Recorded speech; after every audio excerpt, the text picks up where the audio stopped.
Hello students, welcome in today's online lecture of Organization of Commerce and Management. In the chapter Emerging Modes of Business, we have yesterday started the new point, that is outsourcing. Outsourcing is the process of contracting some business function to specialized agency.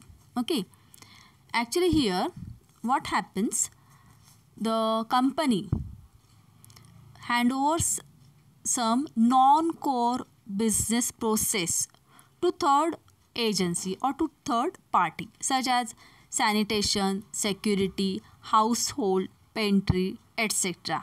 are outsourced by the company. The company makes a formal agreement with the agency. The agency can send the required manpower to the company. The agency charges the company for their services. With the help of outsourcing, company can focus on their core areas. Core areas means what? Important work. तर विद्यार्थी मित्रांनो, तर outsourcing म्हणजे काय? तर बाह्य सेवा. ज्यावेळी कंपनी आपली रूटीन कामे किंवा कमी महत्त्वाची जी कामं असतात ती एखाद्या बाहेरच्या एजन्सीला हँडओव्हर करते, त्यांच्याकडनं ते काम करून घेते, त्यांच्याकडनं ती सेवा प्राप्त करून घेते, तर या प्रक्रियेला आउटसोर्सिंग असं म्हणलं आहे. तर आउटसोर्सिंग म्हणजे बाह्य सेवा. सामान्यतः ज्या संस्था असतात किंवा कंपनीज असतात त्या कमी महत्त्वपूर्ण म्हणजे जे काही एवढं इम्पॉर्टंट काम नाही असं काम, तर या कामासाठी ते बाहेरील सेवा किंवा आउटसोर्सिंग सेवा सर्व्हिसेस घेतात. फॉर एक्झाम्पल, अनेक कंपन्या इस्पितळे इत्यादीमध्ये जे कॅन्टीन असतं किंवा स्वच्छतागृहे असतात यांच्याशी संबंधित सर्व कामाबद्दल बाहेरून सेवा घेतल्या जातात. त्या सेवा घेण्यासाठी ॲग्रीमेंट केलं जातं. ही कामे ठेक्याने घेणारे काही ठेकेदार असतात. हे ठेकेदार या सेवा देण्यासाठी त्या कंपनीसोबत ॲग्रीमेंट करतात, करार करतात. उपहारगृहात म्हणजेच छोटंसं कॅन्टीन असतं त्याला उपहारगृह म्हटलं आहे. काम करणारे कर्मचारी किंवा स्वच्छता कर्मचारी यांची नियुक्ती संस्थेकडून होत नसून हे कर्मचारी ठेकेदाराच्या हाताखाली काम करतात. संस्था यांच्या सेवेचा मोबदला ठेकेदारास देते आणि ठेकेदार कर्मचाऱ्यांना देतो. जसं मी काल तुम्हाला सांगितलं होतं की पुणे युनिव्हर्सिटीचं कॅम्पस आणि तिथे झाडण्यासाठी नियुक्त केलेले जे सफाई कामगार असतात, तर यांची नियुक्ती ठेकेदारामार्फत केली जाते आणि मग युनिव्हर्सिटीचं जे काही प्रशासन असेल ते त्यांना त्या ठेकेदाराला त्याचं पेमेंट करत असतात. तसं कंपनी त्या युनिव्हर्सिटीने त्या सफाई कामगारांना नियुक्त केलेलं नसतं, तर ठेकेदाराकडनं ही सेवा त्यांनी प्राप्त करून घेतलेली असते. तर यालाच म्हटलेलं आहे आउटसोर्सिंग. तर आउटसोर्सिंग हे असं अतिशय जे कमी महत्त्वाची कामं आहेत आणि जे इझिली बाहेरून दुसऱ्या एजन्सीकडनं पूर्ण केली जाऊ शकतील अशा एजन्सीकडनं ती सर्व्हिस प्राप्त करून घेतली जाते आणि त्याच्याबद्दल त्यांचं जे काही पेमेंट असेल ते दिलं जातं. आता दुसरं उदाहरण आपण काल घेतलं होतं की वेगवेगळे जे इव्हेंट्स असतात, जसं लग्न कार्य आहे, तर लग्न कार्याचे नियोजन करणारा म्हणजे वेडिंग प्लॅनर ही सेवासुद्धा बाहेरून घेतली जाते. जसं की तुमच्याकडे कोणता कार्यक्रम असेल तर त्याची सजावट करणे, जेवणाची व्यवस्था करणे, बँड इत्यादी, तर या ज्या सर्व सेवा आहेत त्या त्या क्षेत्रातील एकदम निष्णांत व्यक्तीकडून त्या घेतल्या जातात. ओके, तर अशा पद्धतीने आउटसोर्सिंग म्हणजे दुसरं तिसरं काही नसून थर्ड पार्टीकडनं ती सुविधा प्राप्त करून घेणे याला म्हटलेलं आहे आउटसोर्सिंग. तर outsourcing is the process of contracting some business function to specialised agency. Okay, so today we are going to discuss the forms of outsourcing. Now basically there are three forms of outsourcing. The first is business process outsourcing. The second is knowledge process outsourcing. It is also called as KPO. And the third is legal process outsourcing, LPO. Means there are three forms of outsourcing: BPO, business process outsourcing, KPO, knowledge process outsourcing, and third is LPO, legal process outsourcing. Now what is this? See, while doing any business, the company is required to perform so many processes or functions. So sometimes some functions are not very so important, or some task is not very so important. Then under such situation or circumstances, company can have the service from the third party or from the another agency to complete that task. So company handovers that business to another agency, and in exchange of that it pays the fees for rendering the service. So that is called the outsourcing. Now we are going to discuss the first one, business process outsourcing. Now what is this business process outsourcing? BPO. Basically BPO is the outsourcing of work to some third party service provider in order to save money. Okay, while KPO is a subset of BPO. Okay, so business process outsourcing or BPO is a business practice in which one organization hires another company to perform a task or a process that the hiring organization requires to operate its own business successfully. आता BPO म्हणजे काय आहे? तर BPO ही अशी सुविधा आहे, आपण याला असं म्हणू शकतो की कंपनी काय करते की जे कमी महत्त्वाची कामं आहेत, त्यांना जे पूर्ण करायची आहेत, ती कमी महत्त्वाची कामं इतर एखाद्या त्रयस्थ एजन्सीमार्फत ती पूर्ण करून घेतली जातात आणि कमीत कमी खर्चामध्ये ती सुविधा थर्ड एजन्सीकडनं कंपनीला प्राप्त होते आणि त्यामुळे कंपनीला आपला पूर्ण वेळ दुसऱ्या म्हणजे त्यांचं जे ओरिजिनल वर्क आहे किंवा दुसऱ्या एखाद्या महत्त्वाच्या कामावरती त्यांना आपली पूर्ण शक्ती आणि वेळ तिथं यूज करता येतो आणि जी अशी कमी महत्त्वाची कामं आहेत ती त्यांना दुसऱ्या एजन्सीला हँडओव्हर करता येतं आणि त्यांच्याकडनं ती सर्व्हिस त्यांना प्राप्त करून घेता येते. Okay, so BPO is a subset of outsourcing that involves the contracting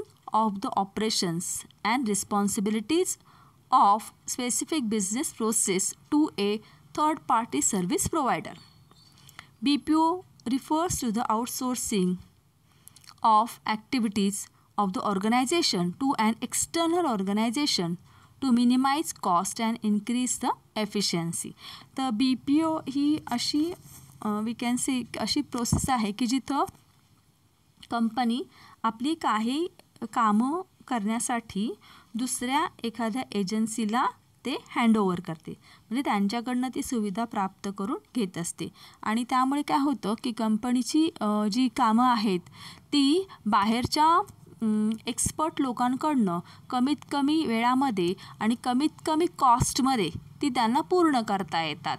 तर for example customer care centres for various banks, service providers etcetera. आता याचं एक्झाम्पल तुम्हाला देता येईल की वेगवेगळ्या प्रोसेसेस असतात, जसं मार्केटिंग आहे, पॅकिंग आहे, ॲडव्हर्टायझिंग आहे. तर अशा ज्या वेगवेगळ्या सर्व्हिसेस असतात किंवा प्रोसेसेस असतं, ह्या ज्या प्रोसेस असतात कंपनीच्या त्या पूर्ण करण्यासाठी कंपनी दुसऱ्या एखाद्या एजन्सीला ते सांगू शकते. फॉर एक्झाम्पल की कंपनी आपलं कस्टमर केअर सेंटर किंवा कंपनीचं किंवा बँकेचं ते एखाद्या एजन्सीला ते हँडओव्हर करू शकते, म्हणजे त्यांच्याकडे ते काम सोपवू शकते आणि मग सगळे जे कस्टमर्सचे जे फोन असतात, इन्क्वायरीबद्दल असेल, कंप्लेंट्सबद्दल असेल किंवा त्यांना काही डाऊट्स असतील तर ते त्यांचे डाऊट्स विचारण्याचं, ते फोन कॉल अटेंड करण्याचं काम हे थर्ड एजन्सी करते आणि तो जो वेळ आहे जो कंपनीच्या कर्मचाऱ्यांचा जाणार होता की कस्टमर लोकांचे कॉल अटेंड करायचे, त्यांना रिप्लाय द्यायचं, तो आता त्यांना देण्याची गरज नाही आहे, कारण त्यांनी ते काम थर्ड पार्टीला, थर्ड एजन्सीला ते हँडओव्हर केलेलं असतं. आणि मग याच्यासाठी त्यांना काय लागलेलं आहे, तर काही कर्मचारी लागतात की ज्यांना चांगलं बोलता येईल, कमांड ऑन इंग्लिश असेल, त्यानंतर त्यांची लोकल लँग्वेज त्या लोकांची जर त्यांना येत असेल तर ते फारच चांगलं आहे. आणि मग ते त्यांच्याशी बेटर वेने कम्युनिकेट होत असतील तर ते काम कुठलीही थर्ड एजन्सी करू शकते. म्हणजे कंपनीला इथे आपल्या कर्मचाऱ्यांना ट्रेनिंग देण्याची गरज नाही आहे, आपले कर्मचारी तिथे नियुक्त करण्याची त्यांना कोणतीही आवश्यकता नाही. हेच काम ते थर्ड एजन्सीला हँडओव्हर करून आपला बिझनेस ते व्यवस्थित हँडल करू शकतात. तर यालाच म्हटलेलं आहे BPO, business process outsourcing. Now, what are the advantages of this BPO? So, BPO increase the productivity of the company. Then, it also encourage the full utilization of all resources, and it reduces the cost of the company, of course. And see, this BPO improve the human resources. See, outsourcing gives a company the ability to get access to skilled and trained manpower at low rates. आता इथं BPO मुळे काय होतं की कंपनीला चांगले एजन्सीकडनं, third party म्हणजे इथे एजन्सी, त्यांच्याकडनं चांगले कर्मचारी त्यांना प्राप्त होतात. आणि हे जे चांगलं मॅनपॉवर आहे ते कंपनीचे सगळे जे अदर बिझनेस टास्क आहेत ते व्यवस्थितरित्या ते हँडल करतात. म्हणजे कमीत कमी खर्चामध्ये जास्तीत जास्त मॅनपॉवर कंपनीला BPO थ्रू मिळू शकतं. नाव what are the disadvantages of BPO? The first is the communication problem, then different time zones, and third is the loss of control. आता कम्युनिकेशन प्रॉब्लेम म्हणजे काय? So there can be a communication gap between the client and vendor companies. Vendor companies म्हणजे इथे agency, due to misunderstanding and miscommunication. म्हणजे असं होऊ शकतं की थर्ड पार्टीला ज्यांना आपण सांगितलेलं आहे की आपल्यासाठी काम करण्यासाठी, म्हणजे तिथे जे काम करणारे कर्मचारी आहेत तर मे बी ते आपल्या कस्टमरशी तितक्या प्रेमाने किंवा तितक्या तळमळीने ते कम्युनिकेट करत नाहीत, किंवा कधीकधी भाषेवर सुद्धा मर्यादा येते. त्यांची कस्टमरची लँग्वेज वेगळी आणि जे थर्ड पार्टी एजन्सी आहे त्यांचं लँग्वेज वेगळी, आणि दोन्हीमध्ये कम्युनिकेशन गॅप हा होऊ शकतो. Okay. The next is different time zones. The client and the vendor operates in 2 different time zones. The difference in time zones can create many problems during the online meeting, communication, etc. तर इथं ते client आहे तो आणि जे आपले customers असतात तर यांच्यामध्ये आपण म्हणू शकतो की दोन्हीच्या वेळामध्ये फरक हा पडू शकतो. जसं की आपण म्हणू शकतो की ग्राहक आणि पुरवठादार हे दोघे पण भिन्न ठिकाणी काम करत असतात. त्यांच्यातील वेळा आणि त्या वेळेमधला जो डिफरन्स आहे ते ऑनलाईन मीटिंग आणि कम्युनिकेशन गॅपमुळे त्यांना अडचण ही निर्माण होऊ शकते. Now the last is the loss of control. Due to communication errors, time difference, client company can at times lose control of the project. म्हणजे अशा प्रकारे एकमेकांशी ते व्यवस्थित कम्युनिकेट होत नसल्यामुळे आणि त्यांच्यामध्ये असं टाईम गॅप राहिल्यामुळे काय होतं की या एजन्सीचा आपल्या क्लायंटवरचा कंट्रोल हा निघून जाऊ शकतो. तर अशा प्रकारे कंपनीला कधीकधी हा लॉससुद्धा सहन करावा लागतो या BPO सर्व्हिसमुळे. Okay. Now the second is